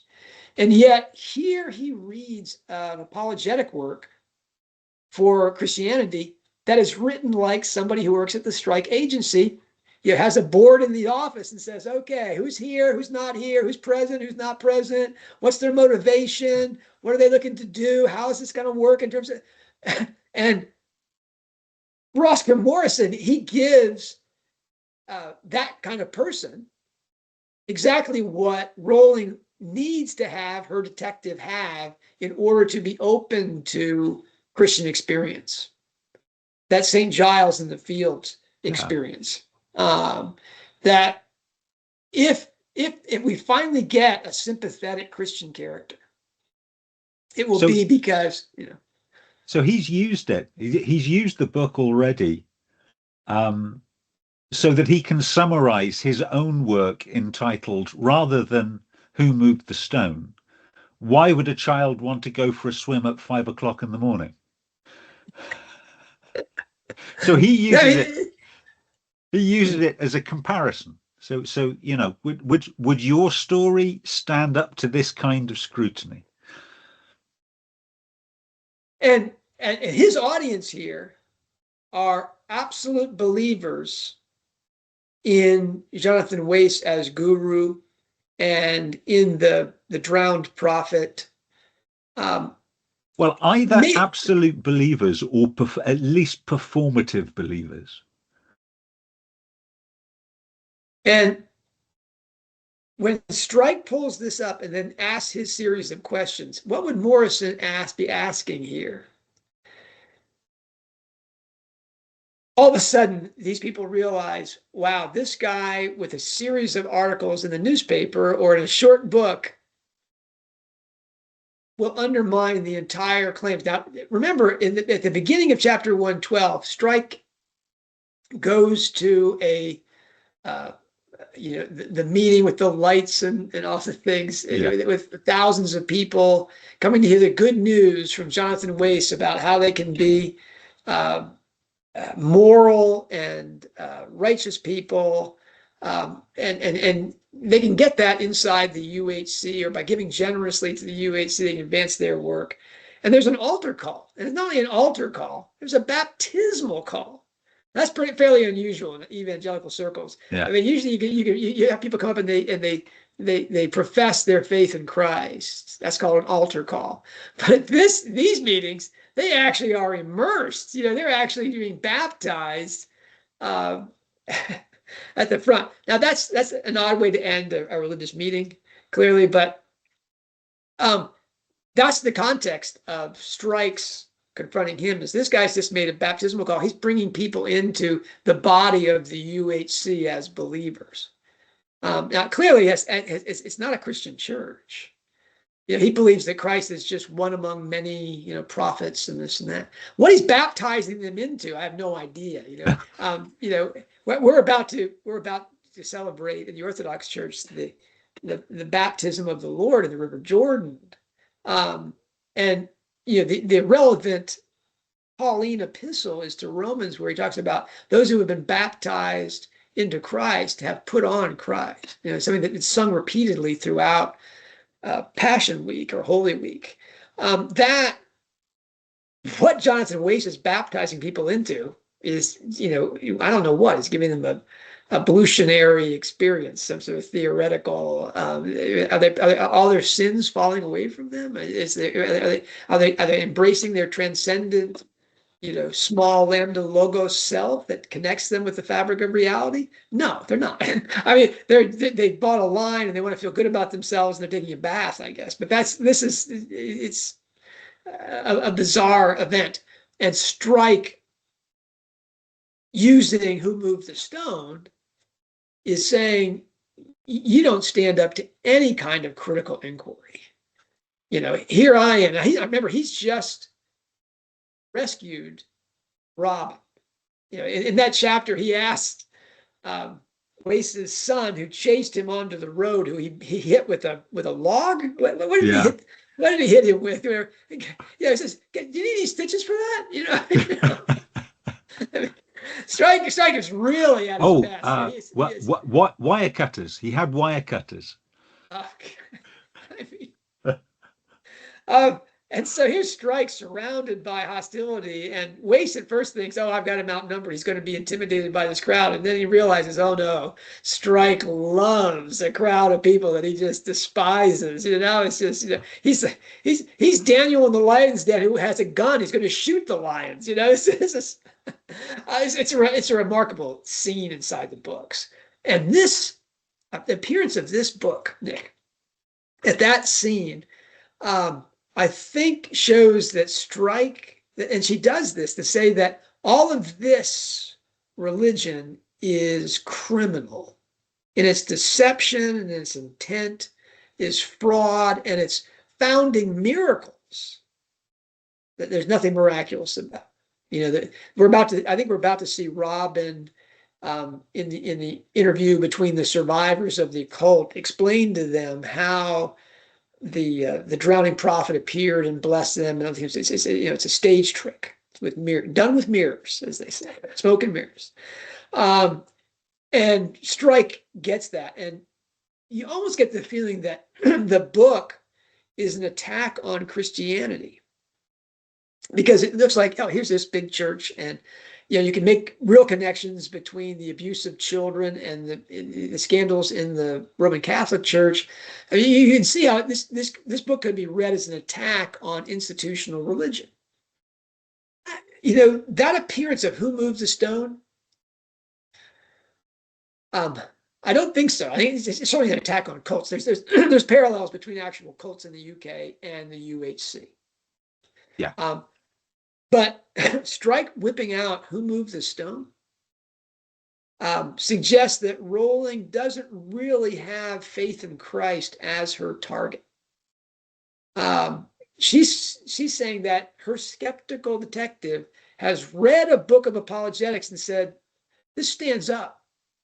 This has merit. Now, if you read this book and you end it with, hey, that's compelling. These historical witnesses are consistent, and the explosion of Christianity across the Mediterranean then leaves you with almost you're left without an escape hatch there. If you wanted to say that Christ is a great teacher, but he didn't rise from the dead, you're like, well, no, it looks like he may have actually been the Son of God, may actually be the Son of God, and he rose from the dead. Then, Nick, you get Ross Dudat's, question. Yeah. Well, what are you going to do about that? I mean, if you've read this book and come to that conclusion, what are you left with? The Philip Johnson writing about Mosk and Morrison says that led him to say the creed in its entirety and to really embrace this and to write those other books before he wrote this book. But that this book was the seed from which all those other books about preachers and all these things, those came out of the conviction that he got from the research he did to write this book. I think he called this the book that would not be written. Yeah. And he finally writes it. Again, what a different age, Nick. 100 years, only 100 years ago in the United Kingdom, a nobody could write a book like this. I say a nobody. A non-entity in the field of theological studies and things like that would write this book and just send it off to the publisher. No agent. No. And it's read by no less a figure than the American T.S. Eliot, who immediately sends it off to perhaps the greatest English apologist of the age, C.S. Lewis not being the figure that he becomes. Again, just astonishing. So this book has essentially never gone out of print. So that's not to say that it's a constant New York Times bestseller, but the last impression certainly for Faber and Faber, the UK impression was 2008, but it is still available from bookstores from that impression. It's not remaindered, it's not cut price. It is. They have stocks, and I've no doubt when stocks of that impression expire, that there will be another one. There's always been a constant, if relatively small, demand for this book. Yeah, I mean, the edition I have here from Zondervan's is a reprint of the 1930 edition. Okay, this is a facsimile basically of the favor edition, and I think when I just looking this up in Wikipedia and things like that, I think the latest edition of this was 2017. I bought it online for pennies and postage. Yeah. It's sold hundreds of thousands of copies, and it really becomes the foundation of apologetics.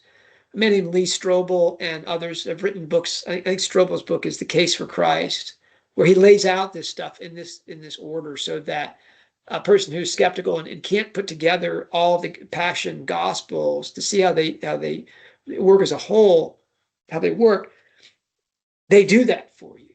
Yeah. This is what Rowling said. I'm not sure what I would have to have in order to believe, make my mind up about this. I'm like, you had a book inside your book that shows that you're aware of that kind of book. Why are you saying that? Now, maybe she means I'm not sure, how I want to incorporate that into my life. Well, that's not a book you're going to have to find. That's a book you're going to have to find by examining your conscience and examining your options.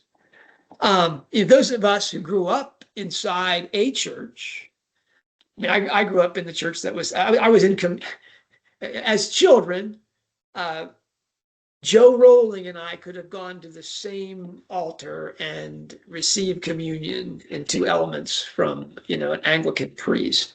When the Anglican Church decided to leave the Orthodox communion, I just stayed where I was and wound up in the Orthodox Church. Now that Rowling never made any of those moves. She stayed in the Anglican Church, into which I assume she was baptized and confirmed, and eventually married by joining the Anglican church community in Scotland.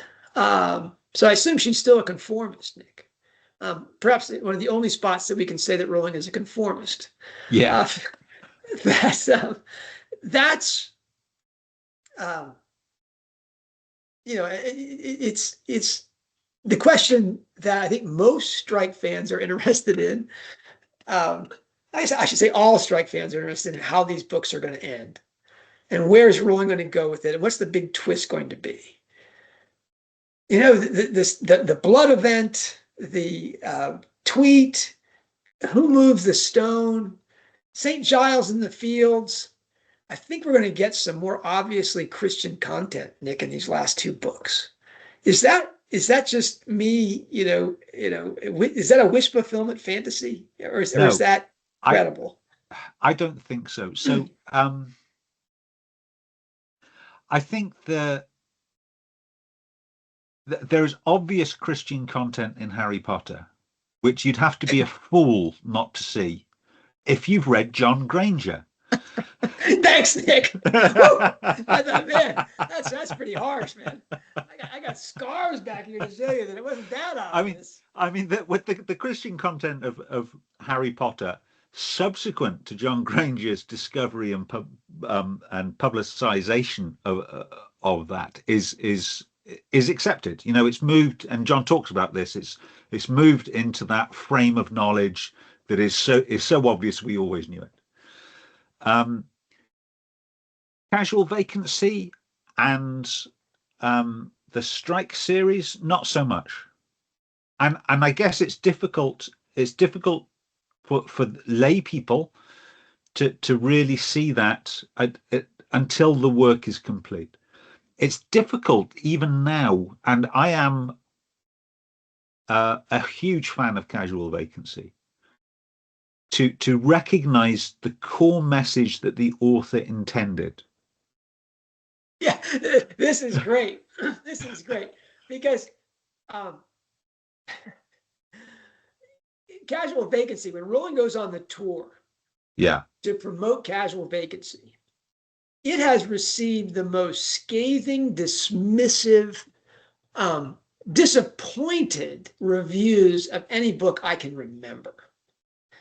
Casual Vacancy, a Potter pundit of the highest order, and a dear friend of mine, James Thomas, I think that he said, he wrote, this is a private correspondence thing, and I haven't looked this up. Forgive me, James, if it's not right. But he said, casual vacancy will be remembered as the Dombey and Sons of Rowling's work. Meaning that people may recognize the title as a Dickens book, but the odds are very, very good that they've never read Dombey and Sons.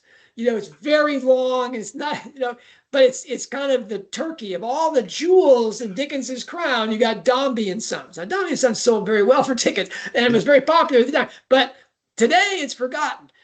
James Thomas was saying, I think we got a Dombey and Sons here in casual vacancy. It's like this is going to be the one that people just do that. Oops, just take that off to the side. Rowling, outside of a few places, if you go to the HogwartsProfessor.com weblog, you'll find that some of us wrote at some length about the Christian content inside that book, especially the parable embedded in the finale.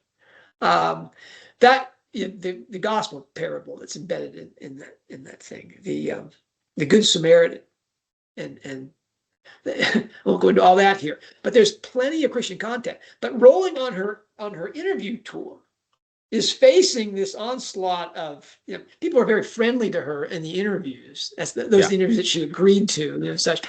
But when she asserted on forgive me, my memory is as bare as my shelves here, Nick. She was on a radio television program in New York, and she made an assertion. You found, the quote that she says about the books in a different interview. She said it multiple times on that tour. Yeah. So so the quote I found was from Erica Wagner, and she's talking about the Sikh family that is embedded in this book, and how she studied Sikhism. She had a Sikh friend when she was in her 20s who spoke about the Sikh religion, and she was very impressed by that. One of the things she discovered, that the founder of the Sikh religion, Guru Nanak, is the guru who disappeared into a river, was gone for 3 days, and when he emerged said, "There is no Hindu, there is no Muslim, we are all equal." And she says, and the poetry of that, in a book that's all about, it's all about how the light of God shines from every soul. Now there's a cover quote for you, but not one that's immediately recognizable to people that have just read The Casual Vacancy. Okay, again, you cut that off because it gets even better. She says, in a book that's all about, it's all about how the light of God shines from every soul, so I had to have a Sikh family. Anyway, this is great. So I know much more about Sikhism than ever appeared in the book, which is often the case. I remember from Harry Potter researching things that gave me a line and a half, but I always knew it worked, and it worked for more reasons than the readers would know. Now, what she's saying there is that she did all this research, and only give her a tiny bit of text from it, but that it had real substance because she knew it worked. And it worked for more reasons than the readers would know. That would be things like the symbolism involved, and the background on this, the soul triptych, all those things, the alchemy. That's the things that I think are really, like, she only references alchemy 4 or 5 times by name inside the Harry Potter texts, but it worked, and it worked for more reasons than the readers would know. Yeah. Right.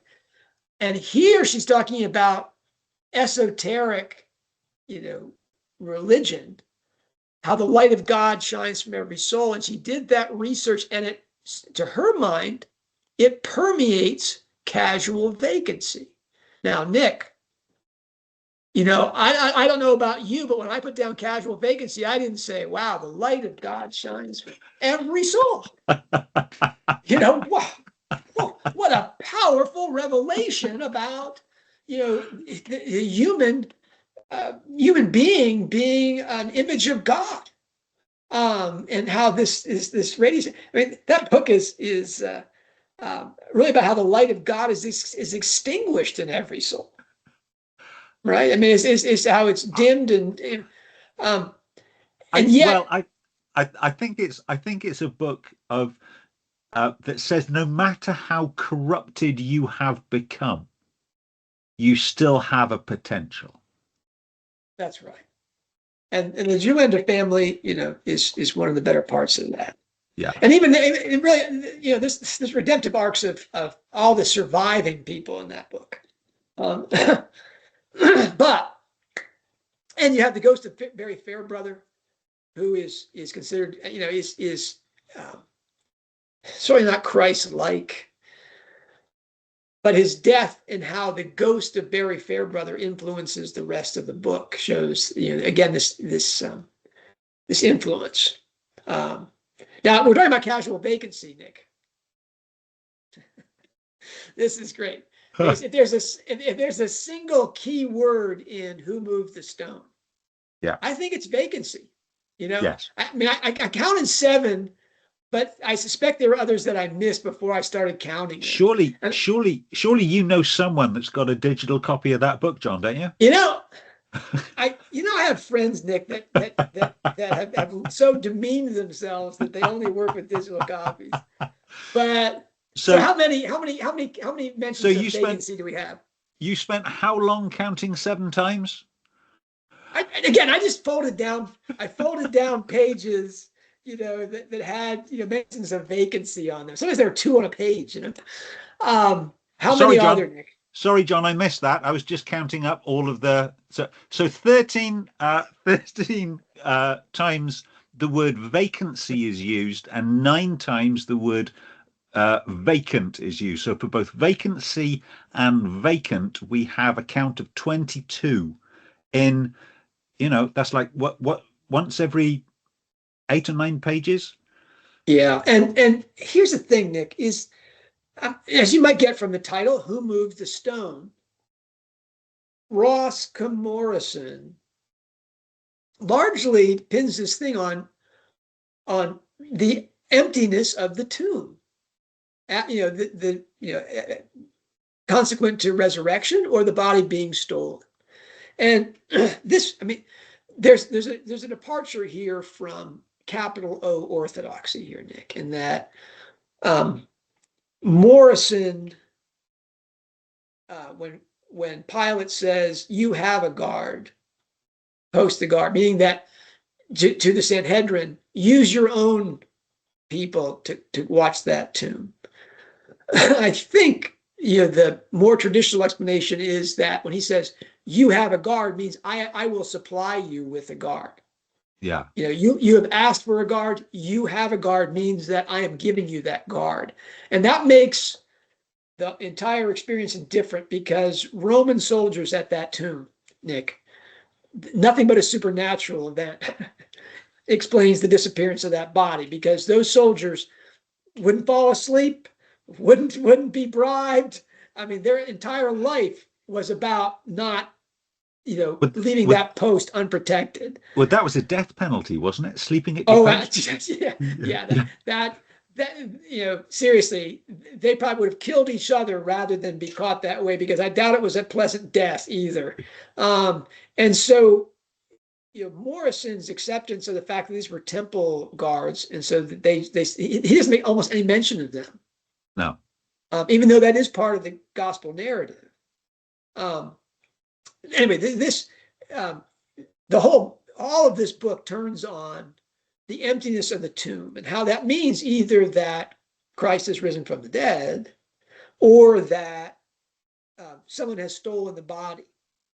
Now, he largely says it has to be the former rather than the latter because they would have shown the body. They would have found the body and shown his remains and said, look, all this thing is nonsense about a risen Christ. Here he is. There's still that. If you want to remain a skeptic, you can say, no, the body was moved and the Sanhedrin, the Jewish leaders couldn't find the thing. So they couldn't do that. And that this was done independently of the apostles, who clearly believe, well, I mean, they saw the man, they saw the risen Christ. So I mean, their evidence isn't on, just on faith that he rose from the dead. They met the man who rose from the dead. Hence their convictions, and they're all proceeding to their deaths and torture, testifying to that event. Morrison he just leans on the emptiness of the tomb being adequate evidence for the event. That's, I don't know, Nick. You're a seeker, if you will, just an earnest man asking questions. What did you make of that part of it? And then we'll come back to the vacancy thing, because that's. I think I was most impressed by the argument that the if the apostles were in any way connected to the fraudulent removal of Jesus from the tomb, they couldn't have done what they did. But even more, what they did doesn't just suggest that they believe that he rose from the dead. Is, as you say, they believe they saw him, and they believe that he ascended into heaven, because otherwise, the torments that they went through, not one of them would have said, it's a fair cop. You got me. You got me. Yeah. I think that was most, and I think Morrison also is open that there's a lot we don't know necessarily. The sands of time and what people considered was important to record at the time may not be what a 1930s or a 2020s seeker is most interested in. There are lots of the bits of the story I would like to know more about that we just haven't got that documentary record that we can get. But from what we have got, these are not. It's not like it's so often presented that these are reminiscences handed on orally and written down many years after the event with no actual connection to what happened. Not so much from what they write, but it's the combination of what is in the gospel and what has been left out of the gospel. And Morrison explores this pattern. That it's the pattern of a genuine account. I talk about when I'm searching for something on the internet, and if it's something is out there somewhere, it's a relatively easy search. You know what you're looking for. But if you're looking for something but you don't really know what it is, the trick is you search for the space you think it's likely to occupy. Maybe there, it may not be there, but you know what the space is sort of going to look like. You're looking as much for the absences as you are for the data itself. And that's very much what this appears to be. It doesn't look like independently fabricated, misremembered accounts. It reads like accounts from several different perspectives, honestly recorded. And it's a convincing argument in the book. I'm not saying it's the only possible argument that can be made, but it is a convincing argument. Yeah, I mean, it's as I said, as a believing Christian whose life turns on faith in Christ. I found it not only an edifying read, but a challenging read. As a non-believer, I mean, I in one sense envy you, the position, because it puts you in the thing where you basically you're forced into a decision. Or you can, the decision can be, I'm not going to deal with this. But as a person of integrity, it's tough to read this book and say, so if the gospel narratives are true, and we see, that not only is this important to the people that are involved, but this spreads and transforms the human experience globally. It's another piece. It's another piece in the jigsaw of a seeker. So Ross Douthat, the book we talked about briefly earlier, is a persuasive argument for a skeptic, rationalist, scientifically minded person. Engineer is why it is rational to believe that there is a God. The alcoholics call it a greater power. Why there is necessarily this greater power in the universe.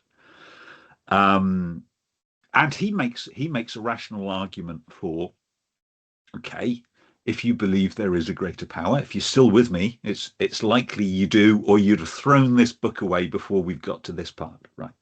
So what are you going to do about it? You can start your own religion. Now, I'd not long read Running Grave, which really is a very good explanation of why, guys, you should not start your own religion. So it makes sense to have a look at, the religions that have been around for some time, but actually, and it's the way he says it is relatively reassuring, and he's a Christian, but he's not pushing this is the way you have to go.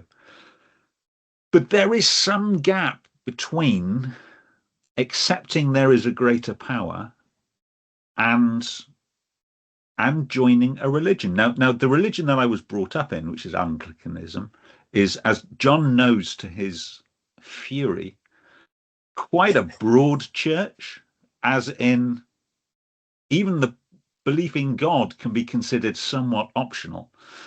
But you have bishops denying the resurrection of Christ. Yeah. Just saying, Nick. Yeah. Well, yes. So, but there is the Nicene Creed and there is the Apostles' Creed, which is on the surface a prerequisite for being in communion with the Anglican Church. Now, it isn't like Orthodoxy or Catholicism, where there is a whole lot of other stuff you have necessarily to believe. But even so, the Nicene Creed and the Apostles' Creed is certainly definite on Jesus Christ was born of a virgin, died on the cross, rose on the third day, ascended into heaven. You have to believe not just in the greater power, you have to believe in God and the Father and the Holy Ghost. And it's before we get into the filioque, which I know is one of the reasons of the schism between the Eastern and the Western churches. But that it is a core. It is a core part of saying, yes, I want to be a part of this communion. This book helps along that road, so it gives you a rationalist. It gives a rationalist a persuasive argument as to why one section of that creed is not necessarily outrageous to say it didn't happen. Sorry, I got that the wrong way around. It isn't outrageous to say it did happen. That the author in that casual vacancy interview we were talking about, talks about the light of God shining from every soul. Now, clearly, she's saying the book is about that. Yeah, that's a core belief of hers, and she's saying that's from Sikhism. Well, the whole idea of the light of God coming into the world in every man, that's John 1:9. Okay. Yes. I mean, that's not a Sikh thing. That's the prologue to the Gospel of St. John. Yes.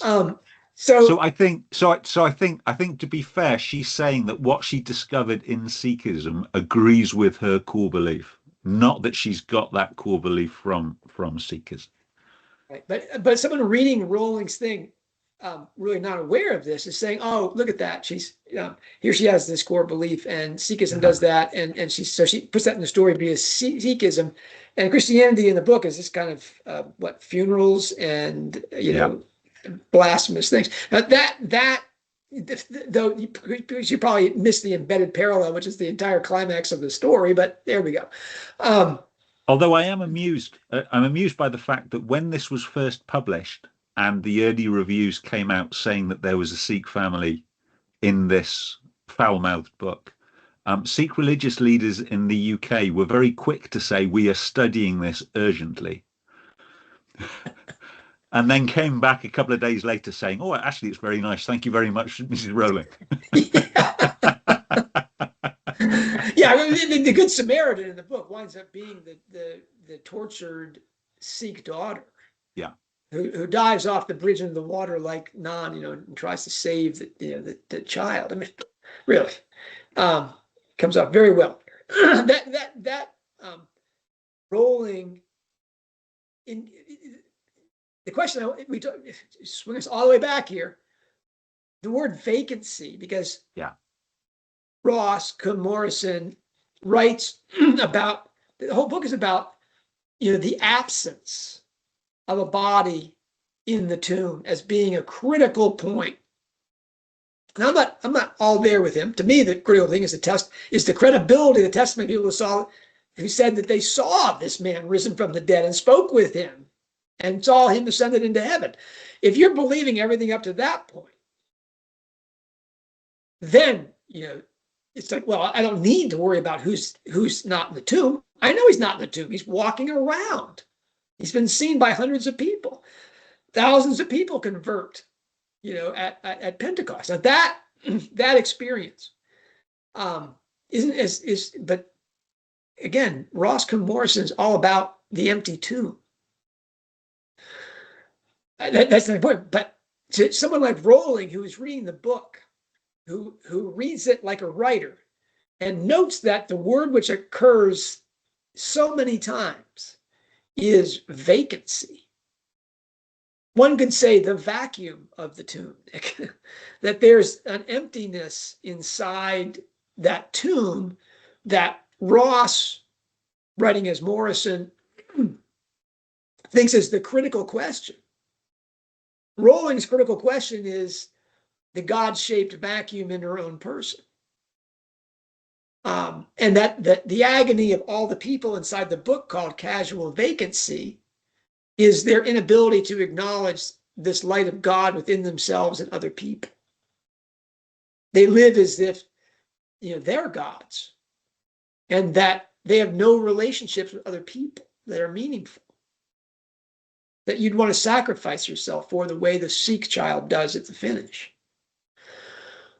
That's Rowling's message, is about what life is like when there is this casual vacancy, that this defining vacuum inside of you is not filled with something which is meaningful, and you live as if that's not important. The casual part of that, I don't know. I'm acknowledging that's an enormous stretch. But if we allow that Who Moved the Stone was an important book in Rowling's life, enough that she remembered it to put into Strike's mind, the detective.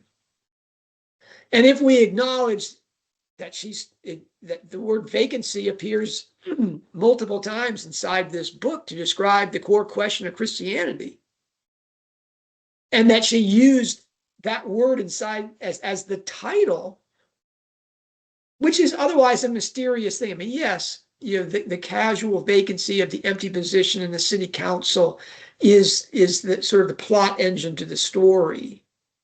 But is it? Why would the word vacancy have to be highlighted that much in a book which is all about the light of God shining from every soul? I think we may have a better answer for why she put vacancy in the title of the first book after Harry Potter.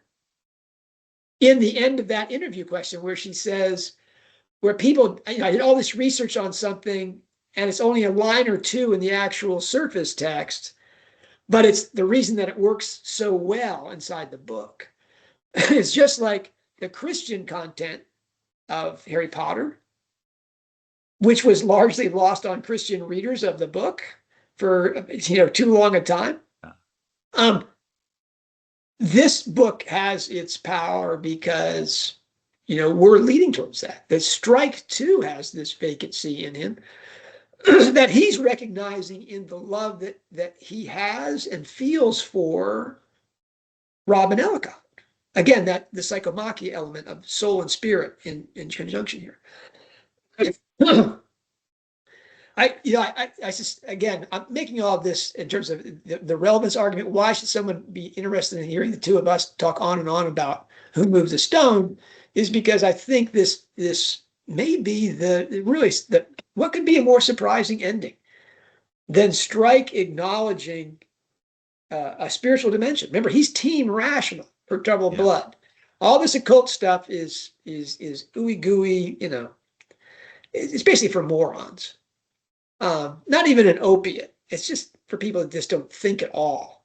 And yet here he admits that people who think quite seriously have examined the gospel narratives as a detective might and said, that all works. You have to make a few bridges, like the Jewish authorities speaking to Pilate beforehand, and maybe you got to do a few connected dots, but you'll see how it all works if you'll give it an honest reading. If Strike has read this book and said, yeah, I get that, what events inside the story could move him to something greater than that? I think that would be, forgive me, death or injury to Robin Ellacott. I can't think of anything else that would do that, Nick. No. Which would be why we only have 10 books. Wow. Yeah. All right. So we buried that at the very finish, Nick, that I was saying that. For you guys who have made it through, that's the bombshell. That's the bombshell. Doesn't look good for Robin in this book series. We'll put what more could happen to her other than death? I mean, happily ever after, John. We all want a Disney ending. Okay. Here's my question, Nick. We're talking about what could move Strike to become a conformist, in terms of religion. This, or even a non-conformist, but still a believer. Here's my thing is, Strike and Ellacott have had encounters with the occult through the True Book of Talbot and Troubled Blood. They've been in churches off and on, both of them independently and separately. In the United States, Nick, if you're in a working relationship with someone for 7 or 8 years, and how many years have they been together now? Is it 6, 5, 6? So, yeah, something like that. And they've gone through incredible traumas together. Divorce, death of a former lover. I mean, they've been through multiple crises together. They're best mates, and they've never had a conversation about their experience with church, or how they were raised, what their current beliefs are, what their practices are, what they think of believers, what they don't. In the United States, that's just not credible, Nick. That you could have a relationship of that depth and not know exactly where a person stands with respect to God, and the means of worshiping Him, or as Jonathan Wace says, them.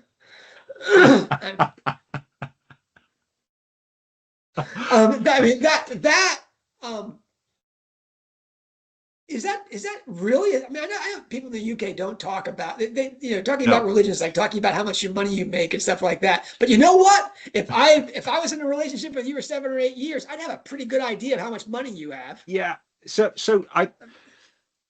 of course, we don't get to see everything on the page, but in the UK, your religion and your not even just your religious beliefs, but your attitude to religion is considered private.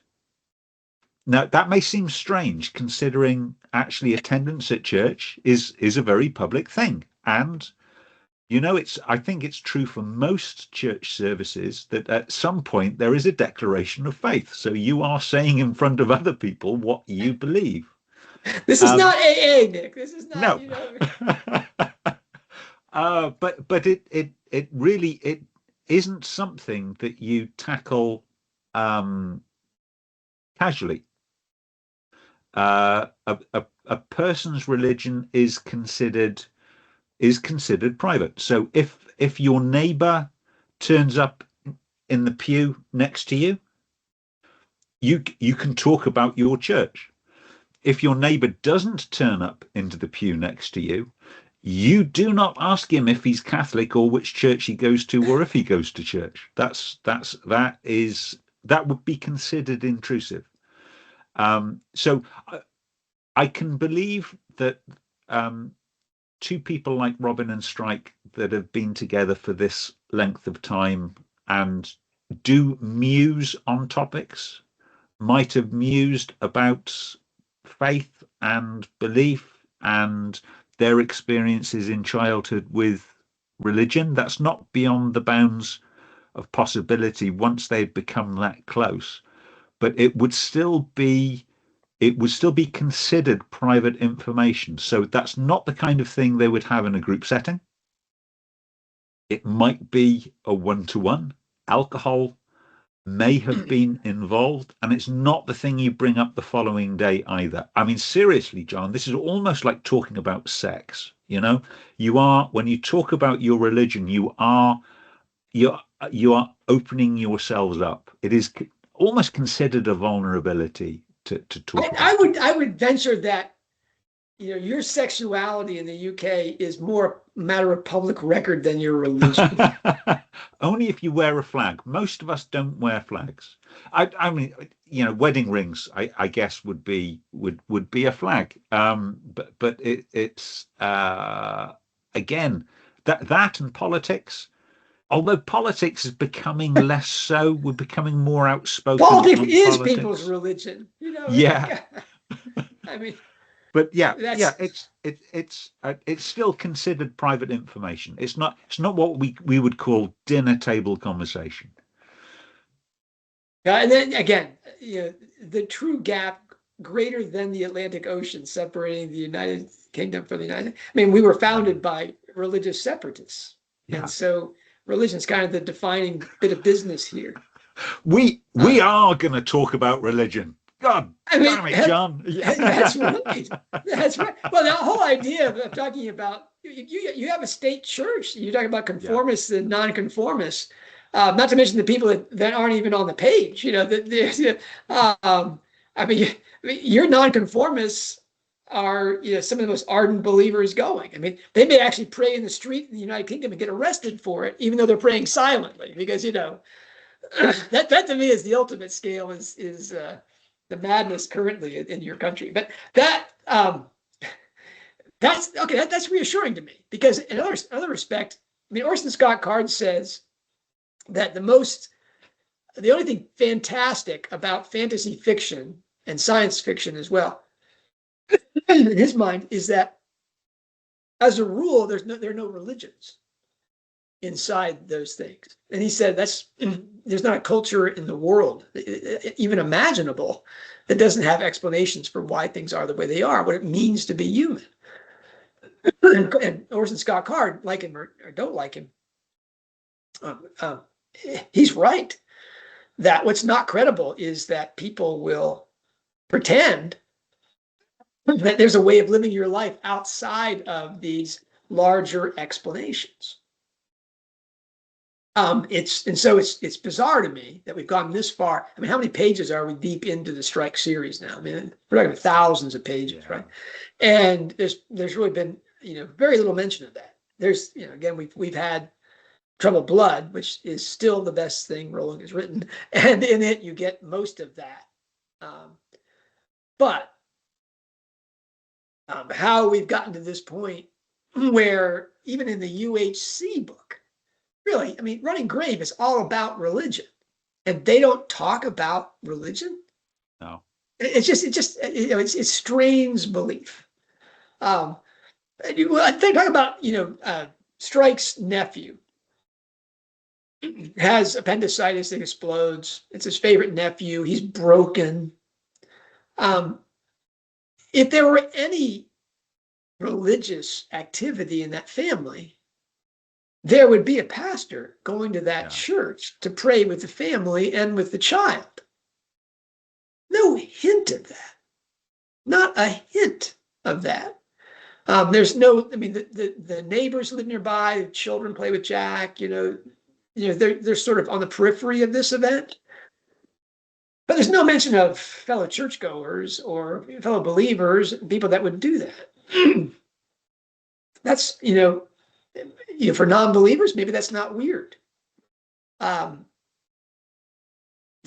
non-believers, though, I think there'd be the impetus to say, wow, if he's about to die, maybe we should call a priest in. Isn't that what people, I mean, these people are still having their kids baptized. Yeah. There's a nominalist patina to the stories. You're still going to have your child baptized. You're still going to get married in a church, this kind of thing. You're still going to have some sort of pastor making, saying a few words at a burial or even a crematorium. That's absent from these conversations. I'm wondering if outside of Running Grave, where we get a lot of religion, cult story. If Rowling hasn't gone too far in that direction, so that the advent of religious content at this point will just seem to be out of left field. That she's going to do all of this by symbolism and metaphor in terms of the soul spirit, Shakespearean romance between Strike and Ellacott. It's possible. It'd be a shame because it's going to come across, if Rowling's meaning is to do this spiritual allegory, the light of God shining in every soul, and you're going to get that at the finish of these books. I don't know. I'm a little, I've said since I first started talking about the Shakespearean romance and Strike and Ellacott, that we're looking at Antony and Cleopatra and Romeo and Juliet, that the finish of this book is those souls ascendant, much like that picture that Rowling put there, is Psyche and Cupid, when they go to the top of Mount Olympus, that's the end of their earthly existence. Yeah. Oops, we're back to death of Robin and Strike here. Thank you, John. I do enjoy, especially talking about books. Thank you, all of you who've joined us. We're in the links below, as well as course to Who Moved the Stone. We'll put links to Ross Tuthat, I believe, a book that's helped me on my journey incredibly. Thank you again for watching us. Thank you for commenting, liking our posts. Subscribing. Paid subscribers. And we will we have to get back on with this ring cycle work as well, but we'll be back with another post really shortly. And please do continue to send us your ring for part 5 of Hallmark Man.